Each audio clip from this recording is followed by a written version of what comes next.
Bonjour à tous et bienvenue pour cette nouvelle vidéo qui sera aujourd'hui consacrée aux phases de vol et aux variables globales.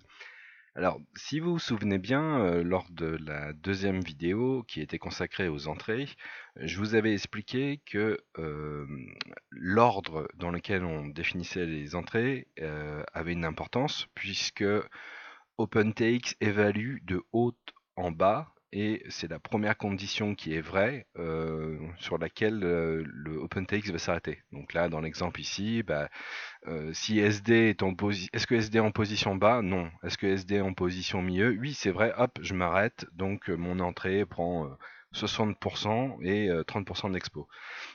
Si c'est pas vrai, je vais à ma valeur par défaut, qui je vous rappelle est très important de toujours avoir une valeur par défaut pour éviter de ne plus avoir aucun contrôle sur les manches. Donc par défaut, hop, 35%. Donc ce concept est le même pour les phases de vol. Si vous regardez sur les phases de vol, vous verrez que donc il y a la phase de vol 0 qui est celle par défaut. Après, comme dans les entrées, lorsqu'on va de haut en bas, OpenTX va d'abord regarder l'interrupteur sur la phase de vol 1. Est-ce que c'est vrai? Oui, non. Alors si c'est pas vrai, hop, je passe. Phase 2, est-ce que l'interrupteur est vrai? Oui, non. Non. Alors je passe à la phase de vol 3. Est-ce que l'interrupteur est vrai? Oui, non. Si c'est non, je fais phase de vol 4, etc. Et si aucune des conditions est vraie, alors je prends la phase de vol 0 par défaut. Voilà, c'est pas plus compliqué que cela. Les phases de vol fonctionnent ainsi. Alors, maintenant que l'on a vu comment passer d'une phase de vol à l'autre, regardons un petit peu plus en détail quelles sont les options disponibles pour une phase de vol donnée. Alors, ici, le nom, toujours important, c'est bien de mettre des noms pour s'y retrouver. Alors, je sais pas, je peux par exemple l'appeler défaut. Alors, si je lance le simulateur, vous verrez que la phase de vol apparaît ici. Donc c'est bien pratique parce que comme ça nous permet de savoir dans quelle phase de vol on est. Après, fondu en entrée, fondu en sortie.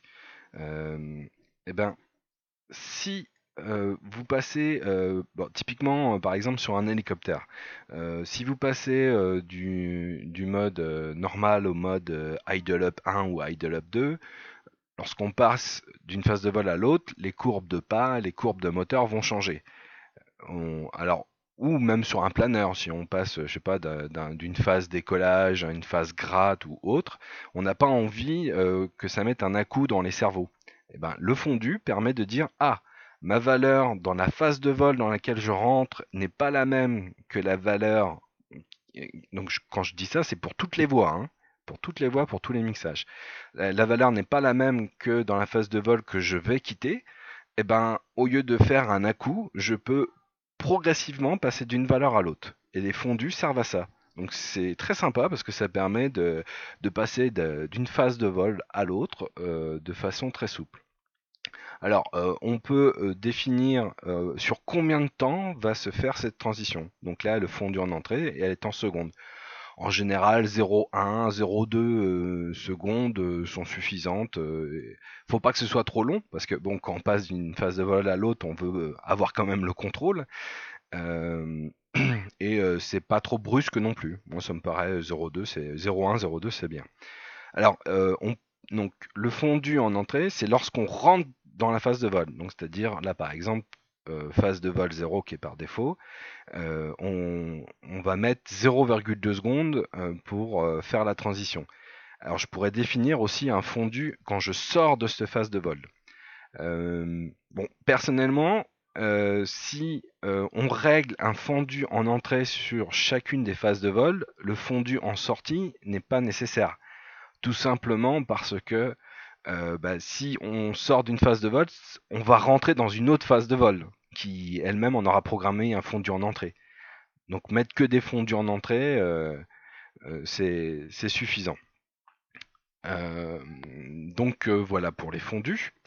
Euh, Maintenant, euh, ici, ce sont les trims. Alors les trims de profondeur, les trims de gaz, les trims de dérive, direction, et les trims d'aileron. on peut dire je veux que ce soit une valeur indépendante. Donc indépendante, c'est parce que on peut d'une phase de vol à l'autre, vous voyez, je suis passé sur la phase de vol 1, on peut dire bah, j'utilise les trims de ma phase de vol 0 ou une valeur indépendante, c'est-à-dire que si je trim quand je suis en phase de vol 1, ce ne sera pas les mêmes valeurs que quand je trim en phase de vol 0. Donc voilà. Voire même, je peux désactiver les trims. Typiquement, moi j'utilise beaucoup la désactivation des trims sur les gaz. Comme ainsi, comme je vole en électrique, je peux utiliser le trim de gaz pour déclencher des actions ou pour déclencher des annonces vocales. Alors je vais passer sur phase de vol 1 parce que là on a les options en entier. Alors, 1, trim désactivé, bien. Ou je peux utiliser les trims de la phase de vol 0. Donc ça veut dire que quand je passe les trims qui sont dans ma phase de vol 0, donc si là par exemple j'applique 7, quand je vais dans la phase de vol 1, bah, c'est le même trim que dans la phase 0. Si je change mes trims quand je suis dans la phase de vol 1, ça a changé mes trims dans la phase de vol 0. Donc voilà. Je peux utiliser les trims que j'avais dans la phase de vol 0 et quand moi je trim là, je vais ajouter une valeur. Donc vous voyez, j'ai fait plus 2. Donc là, je suis à 6. Donc j'ai fait plus 2, hein, souvenez-vous bien. Je retourne dans la phase de vol 1, je suis à 4. Je descends de 1 cran. Quand je vais retourner dans la phase de vol 1, ben je vais être à 5. Parce que le trim qui est mémorisé, c'est juste la valeur indépendante additionnée. Donc le fameux plus 2. Donc là, si je fais, je sais pas, plus 10, voilà, en phase de vol 0, je trim parce que j'en ai besoin, tac, tac, tac. Alors je vais mettre, je sais pas, moins 4. Et quand je vais aller dans ma phase de vol 1, ça va être moins 4 plus 10. Et je vais avoir 6. Et quand je change ma valeur ici, je ne change pas la valeur dans la phase de vol 0. Vous voyez, je suis bien resté à moins 4. Donc voilà. Après, valeur indépendante, bah, ça veut dire que j'ai des trims indépendants entre ma phase de vol 0 et phase de vol 1. Et après, ça recommence la même chose. Je peux utiliser les trims d'une autre phase de vol. Donc là, en l'occurrence, utiliser la trim de la phase de vol 2. Ou, comme j'ai expliqué juste à l'instant, les trims de la phase de vol 2 plus ma valeur indépendante propre à cette phase de vol. Et ainsi de suite. Donc, vous voyez, ça, ça donne une flexibilité absolument phénoménale. Alors, on répète la même opération pour les 4 manches principaux, donc profondeur, gaz, direction et aileron. Donc voilà. Donc maintenant, passons aux variables globales. Alors, une variable globale, c'est pas compliqué. Faut pas avoir peur du mot. Par exemple, si je reprends l'exemple de notre Calmato, on a mis du différentiel sur les ailerons. En fait, on met la même valeur, hein, puisque l'avion il est équilibré. Si j'ai besoin de changer cette valeur, eh ben, je suis obligé de le changer sur 2 lignes. Si j'ai un planeur avec beaucoup plus de cerveau, je vais être obligé de la changer sur 3, 4, 5 lignes. Et ben là, pour me simplifier la vie, je peux dire, bah, au lieu de à chaque fois me dupliquer le travail et voire même oublier une ligne si je suis en train de faire une modif, je peux décider de dire bah, je vais utiliser un nom, une variable globale. Quand j'entends un nom, c'est je remplace cette valeur par exemple ici, je vais dire c'est VG1, pardon, sur l'expo, je vais dire c'est VG1. Hop, et ici, sur mon autre différentiel, je vais dire ma valeur c'est pas 50, c'est VG1, variable globale 1. Je vais dans ma phase de vol. Alors par défaut, même si on n'utilise pas de phase de vol, par défaut c'est la phase de vol 0 qui est active en permanence, même si on n'a pas mis de nom. Donc les variables globales qui sont dans phase de vol 0 sont utilisables tout le temps, même si on n'utilise pas de phase de vol. Alors ici, je vais dire bah, c'est mon différentiel. Et mon différentiel, il est de 50. Voilà. Donc bah, j'ai VG1, il est égal à 50. Dans mon mixage, VG1 vaut 50 et VG1 ici vaut 50. Si je simule, hop, tout va bien. Et vous voyez, j'ai bien 50% de différentiel sur mes ailerons. Si j'ai besoin de faire une modification, bah, je retourne et puis je vais dire ah bah finalement c'est trop, je vais en mettre que 30. Et là, j'ai besoin de changer qu'à un seul endroit. C'est ça qui est super. Je simule, hop, et vous voyez, j'ai bien que 30% de différentiel. Donc là, c'est quand même assez magique et très pratique. Et là où ça devient super puissant, c'est que si j'ai plusieurs phases de vol, eh ben je peux dire que pour chacune de mes phases de vol, je peux avoir une valeur indépendante ou la même valeur que dans la phase de vol 0. Donc là, il me raffiche c'est 30. Si je dis c'est une valeur indépendante, je peux avoir un différentiel qui est différent suivant la phase de vol dans laquelle je suis. Donc là on voit encore la puissance d'OpenTX qui est vraiment sans limite pour moi. Et ben voilà, les variables globales, c'est pas plus compliqué que ça. Ici, donc, il y a le nom de la variable globale, la valeur de la variable globale, et indication activée, c'est tout simplement parce qu'on peut modifier une variable globale avec une fonction spéciale. Donc on verra ça plus tard. Quand on clique ici, lorsqu'on va modifier la variable globale, il va y avoir un petit pop-up qui s'affiche, là où il y a l'image du Calmato, pour nous afficher quelle est la nouvelle variable, quelle est la nouvelle valeur de la variable globale.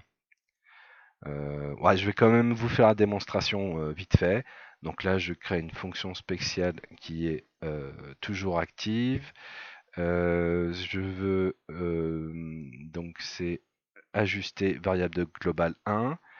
Ma source, par exemple, tiens, moi je suis en électrique, j'utilise pas les trims de gaz, donc paf, je mets les trims de gaz 0, voilà. Et là, vous allez voir, quand je trim, hop, il y a la variable globale qui change de valeur. Donc voilà. À quoi sert cette indication activée? Les variables globales, et en tout, il y en a 9. Ce qui peut paraître pas énorme, mais bon, en général, on utilise une variable globale lorsqu'une même valeur est utilisée à plusieurs endroits. On ne va pas utiliser une variable globale juste pour une valeur. La variable globale, si on utilise les phases de vol, une variable peut avoir 9 valeurs différentes. Donc ça laisse quand même beaucoup de flexibilité. Et ben voilà, c'était pas plus compliqué que ça. J'espère avoir été bien clair sur le fonctionnement des phases de vol et des variables globales. Alors pour terminer cette vidéo, je vais faire un petit exemple. Souvenez-vous, la dernière fois, je vous ai montré donc dans le flow des entrées, donc on choisit notre source, on applique un poids, une courbe, on peut choisir les trims qu'on veut, etc. Et à un moment donné, ici, on peut activer ou pas la ligne, la choisir en fonction d'un interrupteur. Et ben, on peut activer ou pas aussi en fonction de la phase de vol. Même chose pour les mixages, on a plusieurs lignes et souvenez-vous, donc on peut faire des délais, des ralentis, etc. Et à un moment donné, on peut activer ou pas une ligne dans les mixages en fonction d'un interrupteur. Et bien de la même façon, on peut activer ou pas une ligne de mixage grâce aux phases de vol. Alors je vais vous faire un tout petit exemple. Je vais prendre une L delta, donc j'ai fait un mixage tout bête. Maintenant, ici, je vais dire, je vais faire deux phases de vol. Alors, phase de vol décollage, take-off, et phase de vol normale. Ici, je vais choisir interrupteur SD, donc je vais dire, si mon interrupteur est en position milieu, alors c'est ma phase de vol 1 qui est active. Les autres, il n'y a rien de défini. Donc si mon interrupteur SD est en position haute ou basse, donc n'est pas en position milieu, ça va être la phase de vol atterrissage qui va être vraie.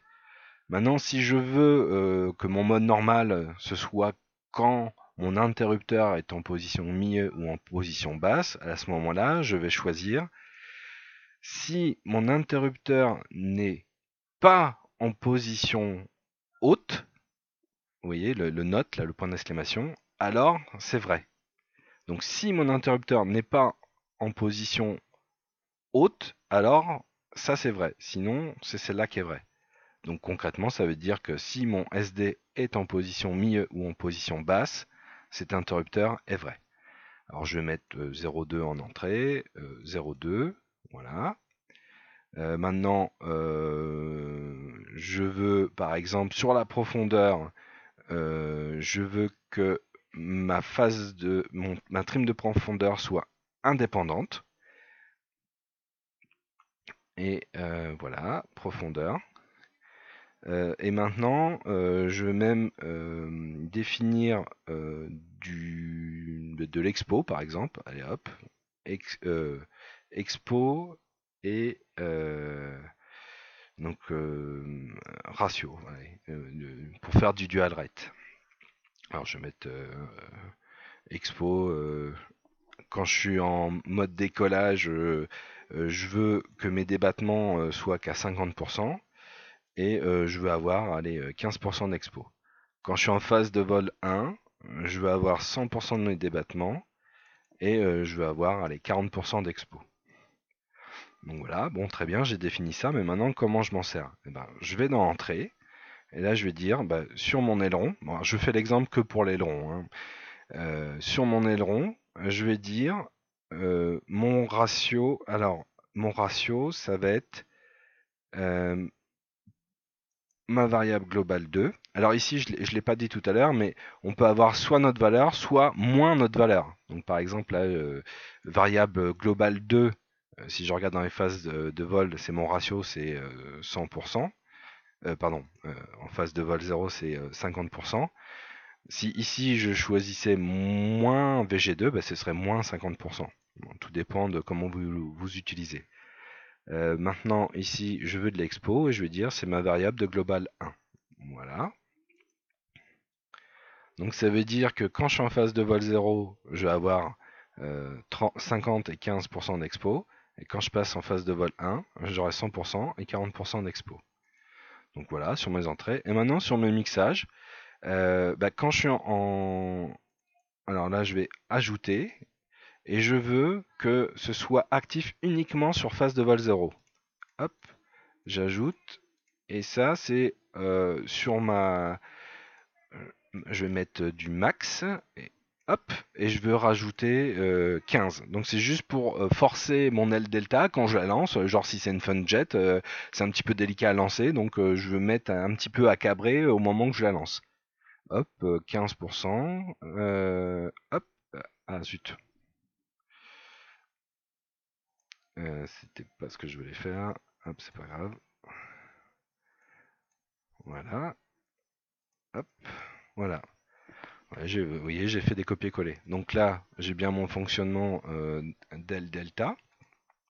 Et ici, uniquement quand ma phase de vol 0 est active, à ce moment-là, je vais rajouter 15%.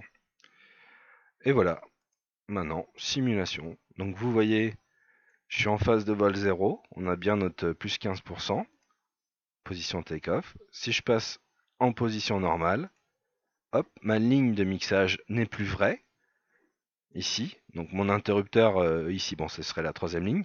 Mon interrupteur mode qui correspond à phase de vol, c'est ouvert. Et donc toute la ligne, on n'en tient plus compte dans notre calcul. Hop, je retourne ici. Vous voyez, hop, hop. Et en plus, vous voyez, la transition se fait progressivement. Elle n'est pas brutale.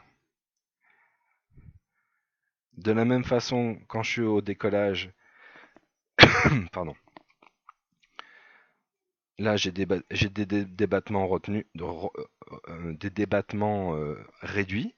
Et quand je passe en phase de vol 1, hop, j'ai le maximum de débattements. Puisqu'ici, j'ai mon ratio et mon expo qui est en fonction de la variable globale 1 et 2 qui a une valeur différente entre les deux phases de vol. Voilà. Bah, écoutez, c'est un exemple qui est simple, mais qui montre toute la puissance et toute la flexibilité d'OpenTX. Donc comme je vous l'ai déjà expliqué, pour moi, bon, ça peut faire un petit peu peur une fois qu'on l'a pratiqué, qu'on a bien compris. Ce qui est formidable, c'est que qu'on fasse un planeur, un hélico, un voilier ou que sais-je, les programmations se font toujours de la même façon. Donc si vous avez votre petit papier crayon à côté de vous, que vous avez les idées bien claires sur comment vos cerveaux doivent être pilotés, eh ben, quel que soit le modèle, c'est toujours la même philosophie et toujours la même façon de réfléchir. Alors que dans les autres marques, eh ben, si vous avez vous pilotez de l'avion, vous faites du planeur pour la première fois, ah, faut aller dans le menu planeur. Alors, faut que je ressorte la notice. Ah oui, alors ça veut dire ça, ça veut dire ça. Ah, puis il y a des options qui sont disponibles en mode planeur et qui ne sont pas disponibles en mode avion. À OpenTX, il n'y a pas de tout ça. C'est la même chose pour tous les modèles. Et après, c'est à vous de créer les mixages comme ils vont bien. Donc le chemin est un petit peu plus long, mais une fois qu'on l'a parcouru et qu'on a bien compris, et ben, quel que soit le modèle qu'on veut programmer, on fait toujours de la même façon. Voilà, bah écoutez, si vous avez aimé cette vidéo, je vous invite à cliquer sur le petit pouce en bas et puis n'hésitez pas à faire des commentaires. Je vous remercie. Alors, petit cadeau bonus, je vous montre juste comment moi j'ai fait le réglage sur mon T-Rex 500 avec Flybar.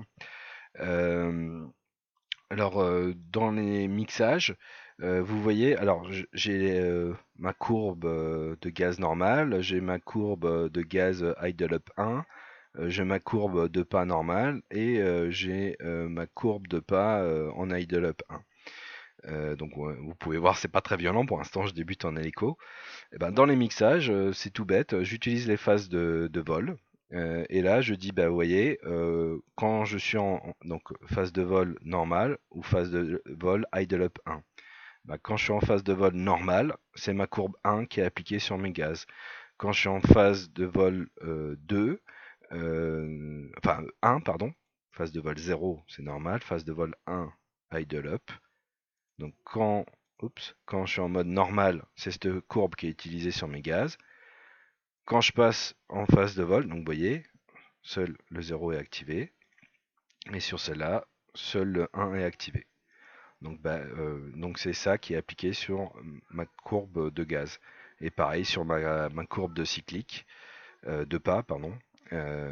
J'utilise en 0, c'est ma courbe 4.